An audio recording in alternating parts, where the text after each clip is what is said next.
There are letters that are never sent, and there are letters that are never meant to be read, not because they are dangerous, but because they are too real. March 1944. Carl Gustav Jung, the founder of analytical psychology, lay in a hospital room, his heart failing. Doctors recorded that his heart had stopped. Several minutes of absolute silence. But within that stillness, something else began. He was not simply unconscious. He left his body, left the stark white hospital room, left the earth. He returned a few days later, quietly. No declaration, no announcement. Only one thing he brought back was quietly recorded in a handwritten letter, addressed to a close friend in Switzerland, a man Jung referred to only by two initials, H.E. That letter exists in no library. It is not cited by any university. It is only whispered about in hushed conversations between those willing to admit that not everything can be explained by science. We often assume that the most important truths have already been printed in books, but sometimes it is the things kept hidden that are the most worth listening to. Carl Jung did not write that letter to be published. He didn't use academic terminology. He didn't quote Freud. He didn't invoke theory.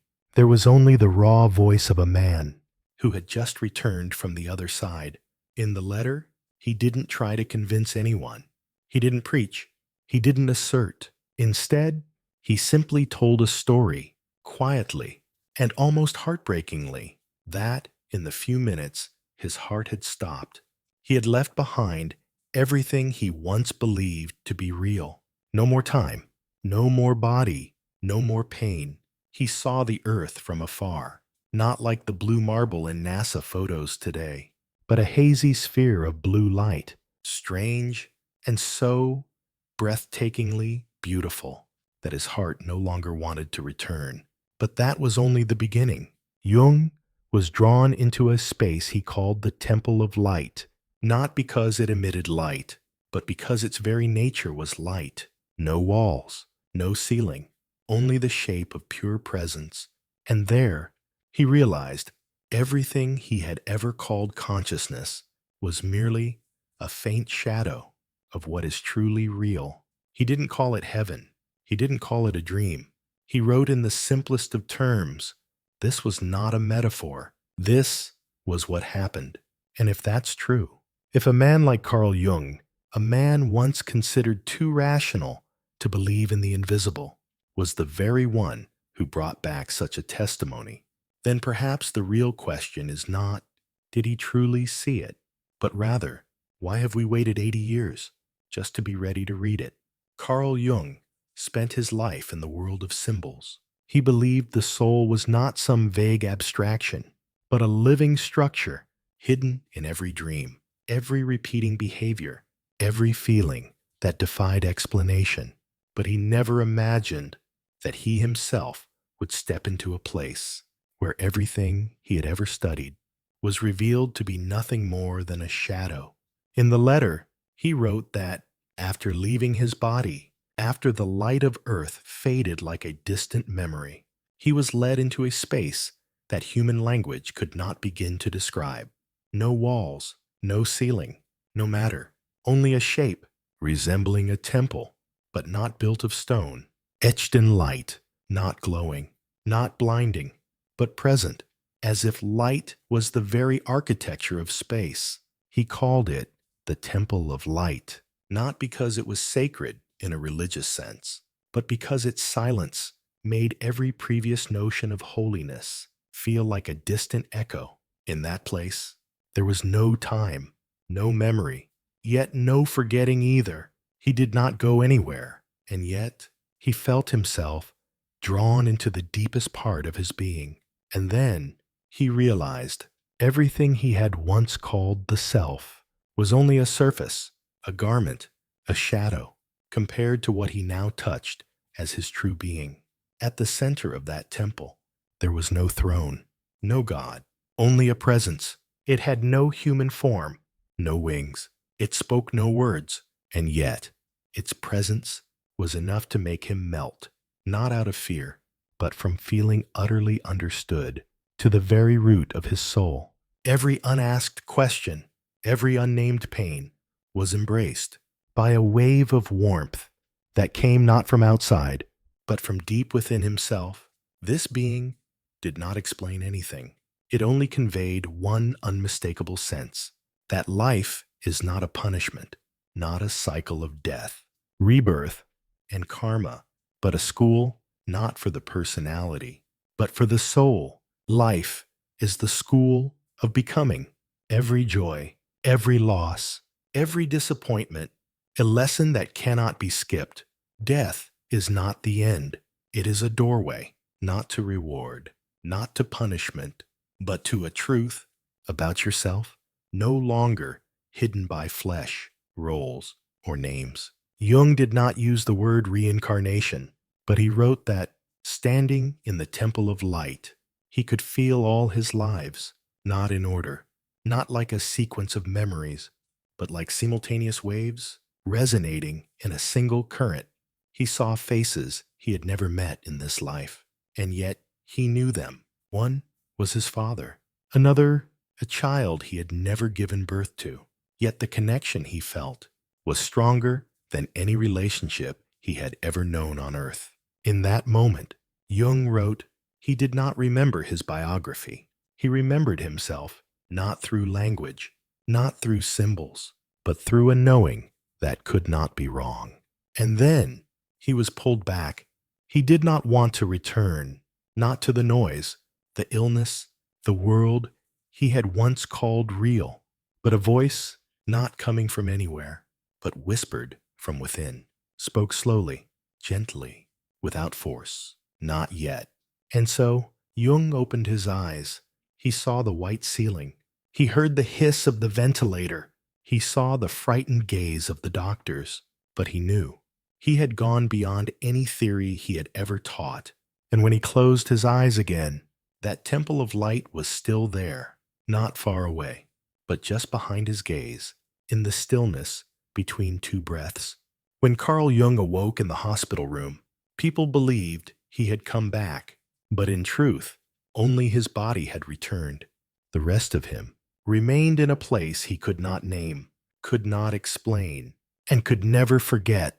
In the weeks that followed, he spoke to no one about it. He didn't document it in academic language. He brought back no instruments of measurement.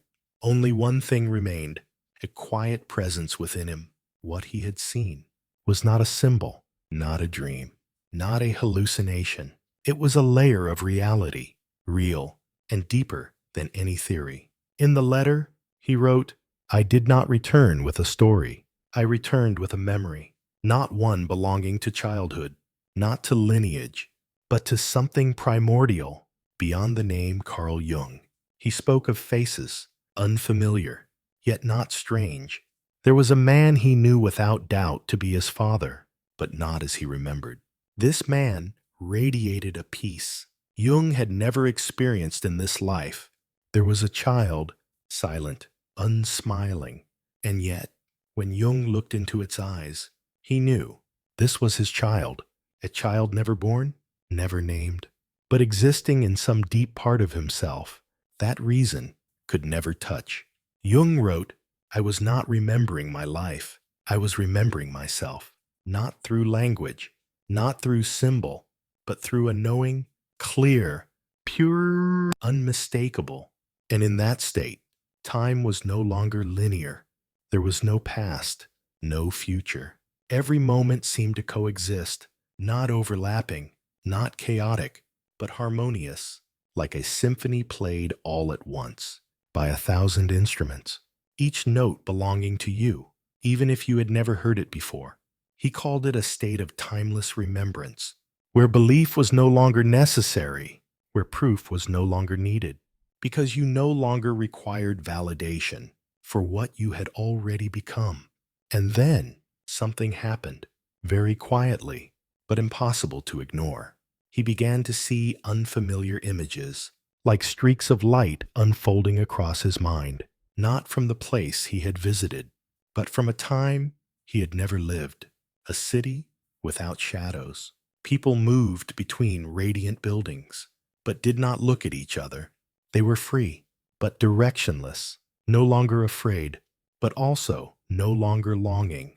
A world where death had become transparent, and with it, the soul had become so light it could no longer hold on to memory. Jung did not understand what he saw, not at first.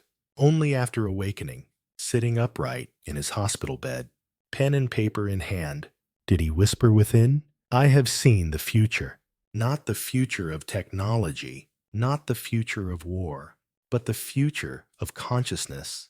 And what frightened him most was not what would come, but the sense that many would not be ready, not because they were weak, but because they had never been taught how to stand before true light, with no darkness left to hide in. He wrote, "I saw a world without shadow, and where there is no shadow, there is no depth." And in that one sentence, Jung left behind a warning, not loud, not prophetic in tone, but like a whisper for those quiet enough to hear. We are moving toward a place where all things will be revealed, and when that moment comes, only those who have dared to face their own darkness will not be lost. In the overwhelming light, in the letter, Carl Jung did not call it a prophecy. He didn't write that he had foreseen anything. He simply recounted, like a man who had just woken from a strange dream, its sensation still lingering on his skin. He saw a world where the boundary between life and death was no longer distinct.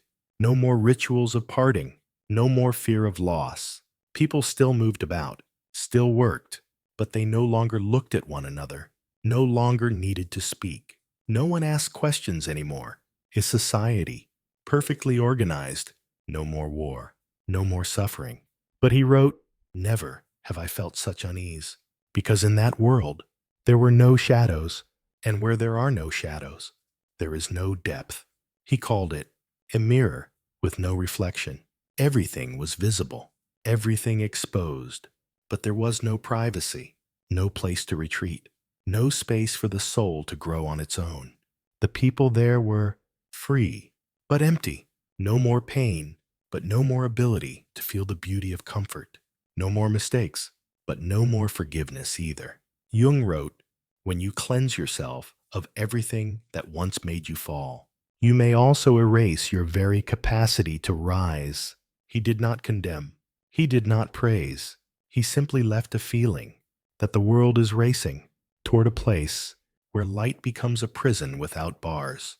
And at that moment, the truth he once touched in the temple of light began to appear to him in the form of an image, a tree, its roots plunged deep into darkness, its crown ablaze in fire.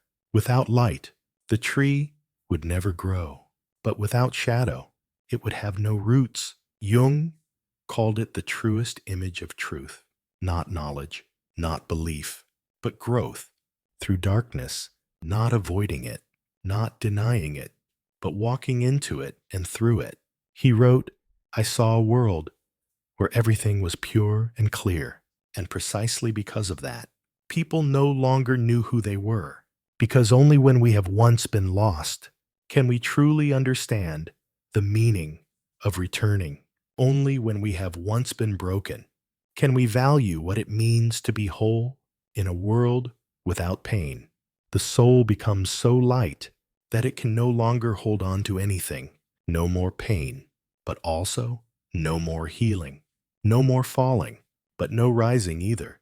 And in this way, the soul loses the compression it needs to exist as a living structure." Jung was not afraid of the future, but he feared a future in which we have lost the ability to see ourselves reflected in shadow, a future so exposed that no one remembers what is sacred. For the sacred requires a bit of blur, a veil, a silence. It is in that lack of clarity that humility is born, and in imperfection that the soul learns how to love. Carl Jung did not ask many questions, but he recounted that when his soul stood before the temple of light, a single opportunity was given.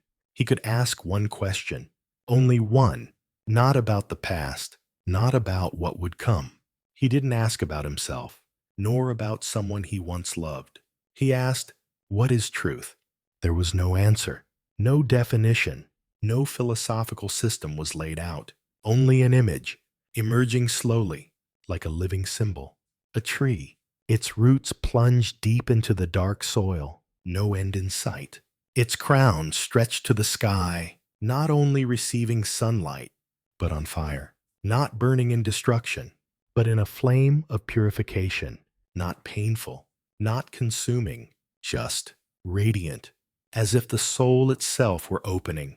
And within that image, Jung understood, truth does not come from knowledge. It does not lie in books. It does not reside in the correct answer, nor in the cleverness of the mind. Truth is growth through both darkness and light, through both error and awakening, through both pain and joy, leaving nothing behind. Truth is when you can look back on everything you've lived and no longer wish to change any of it, not because it was perfect, but because you became someone through it. Carl Jung realized truth is not what you know. It is what you have become. No one can give you truth. No one can teach it to you. No one can show you the way, because it is only by walking through it, by stumbling, by rising, by forgiving, by accepting, by turning pain into light, that truth can bloom. He wrote, "Truth is pain. When fully embraced, it is no longer pain, but a doorway. Truth is loneliness. When faced directly, it is no longer emptiness, but a meeting place with the true self. Truth does not come from holding on. It comes from melting away. When all concepts, all roles, all names fall away, leaving behind only one thing that cannot be named. But when you touch it, you know." And he wrote, "When I saw that tree, I knew I had gone far enough, not to find something, but to no longer search. No more trying to understand. No more trying to fix. No more trying to prove. Only presence in the bare truth that no one denies, no one judges, no one rewards.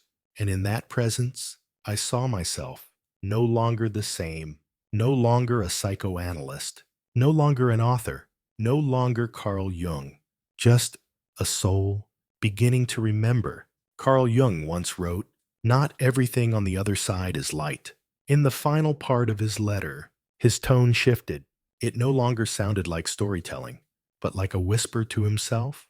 He said, "At the threshold between worlds, not everyone is allowed to pass, not because they are not good enough, but because they are not yet real enough. In that place, there are entities." He did not name them. He did not use the word demon. He did not use the word darkness. He only described them as a presence that didn't frighten the soul, but froze it, not with cold, but with a stillness so deep you no longer knew who you were. These entities did not harm. They said nothing. They did not block your path, but they would not let you through. Not until you had truly become yourself. Jung did not elaborate much about them. He left only one line: "There are beings who do not care what you believe, only whether you still wear a mask. And if you do, you will have to return. There is no punishment, no condemnation, only the truth, placed before you, not gilded in gold, not wrapped in faith, not softened by reason." He wrote, "When you stand before them, you cannot say, 'I'm a doctor. I was a good mother. I lived an ethical life,' because they do not listen with ears. They do not read your files. They only feel the vibration of your soul. And if there is any corner of you still afraid, still hiding, still clinging to an image of who you think you are, they will remain silent, and the gate will not open." Jung called them the invisible gatekeepers. They were not appointed.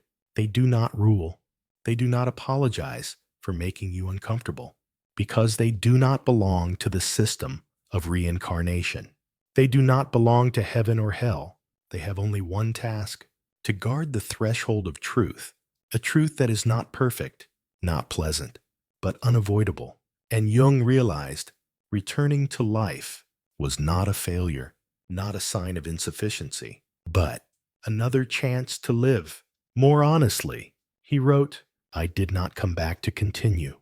I came back to prepare, not for anyone else, but for myself." And from then on, though he never spoke openly, Jung began to write differently.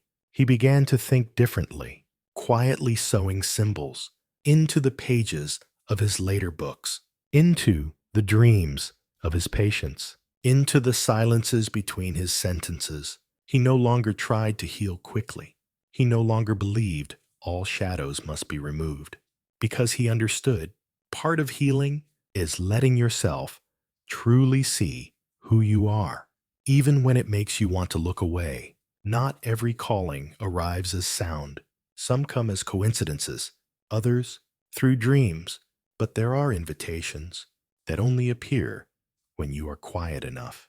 Carl Jung wrote, "If you are reading this letter, it means you have heard the calling, not through your ears, not through your intellect, but through a part of you that has never truly slept." He didn't capitalize the word awakening. He didn't use popular spiritual terms. He simply called it remembering. Remembering that is not clear, not loud, just a gentle feeling, as if you've heard this before, somewhere very far, and yet very close, perhaps in a childhood dream, when you woke up, but couldn't recall what you dreamed. Only that you had gone far, and someone was standing beside you. Perhaps in a moment, you looked into the eyes of a stranger, and for no reason, they made you want to cry, though you didn't even know their name. Perhaps while washing dishes, driving, or hearing the wind pass through the window, you suddenly felt a strange emptiness, not sadness, not joy, just as if you were waiting for something. Jung wrote, "The invitation never forces. It only whispers, and if you do not turn away, you will be shown the way. No light, no signs, no path paved in gold, just a knowing that you must keep going, even if you don't know where to." And that is when the real journey begins. Not when you find a new religion, not when you finish a spiritual book, not when you have a mystical experience, but when you accept that every answer outside of you will never be enough. There is only one path, inward. Jung wrote, "When I returned, I was no longer who I had been. I still worked, still taught, still wrote books, but everything I wrote carried a second language, meant only for those who had once heard the same call. It wasn't in the words, but in the spaces between them, not in what was said, but in what was kept silent. You'll recognize it if you've ever felt out of place in this world, not because of loneliness, but because you knew this world is not all there is. If you've ever felt that something inside you has never truly belonged to time, has never fully been human, then perhaps you've stood at that threshold before. Perhaps you've heard the calling, but never named it. And maybe, right now, reading these words, you are not here by accident. Carl Jung did not end his letter with a warning, nor with a grand truth, but with a question, as light as breath, yet enough to keep one awake at night. When you arrive there, they will not ask who you are. They will only ask, how fully have you become yourself? No degrees, no profession, no roles, no memories. Only one thing remains. Did you live truthfully? Did you allow your soul to breathe? Or did you live as the shadow of someone else's dream? Jung returned, but he wrote, a part of him did not come back.